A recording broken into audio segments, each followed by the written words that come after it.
Brexit की deadline करीब आने के बहाने हिमायत मांगने पर जेरेमी कॉर्बिन की ड्रीजा मे पर तनकीद। कहा वजीर आजम मनपसंद ब्रेक्जिट डील पर वोट हासिल करने के लिए कानून साजों को ब्लैकमेल कर रही है। अपोजिशन लीडर और लेबर पार्टी ने कहा कि वो अपील करते हैं कि हुकूमत ब्रेक्जिट से मुताल्लिक अपने मंसूबे पर नजरसानी करे। उन्होंने मजीद क्या कहा, आइए आपको दिखाते हैं। Thank you very much, Mr. Speaker. I usually thank the Prime Minister for an advance copy of her statement, but it was handed to me just as I was leaving my office to come down here, so I can only assume she entrusted it to the Transport Secretary to deliver it to me. We were told to prepare for a further meaningful vote this week after the Prime Minister again promised to secure significant and legally binding changes to the backstop, and that hasn't happened. Now the Prime Minister comes before the House with more excuses and more delays. In her statement, the Prime Minister has failed to answer even the most basic questions. What progress has she made on identifying and working up the alternative arrangements?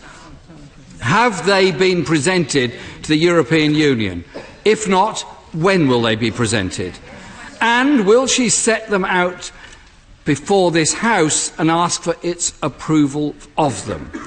In truth, Mr. Speaker, it appears the Prime Minister has just one real tactic: to run down the clock, hoping members of this House are blackmailed into supporting a deeply flawed deal. This, Mr. Speaker, is an irresponsible act. Earlier today, we heard from the Leader of the House that the next meaningful vote may not happen until after the EU summit on the 21st of March, just days before Brexit is due to happen.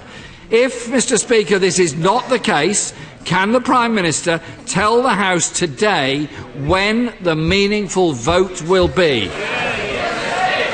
Now is not the time to stand idly by. Now is the time to stand up and do the right thing, to rule out no deal and back Labour's alternative plan.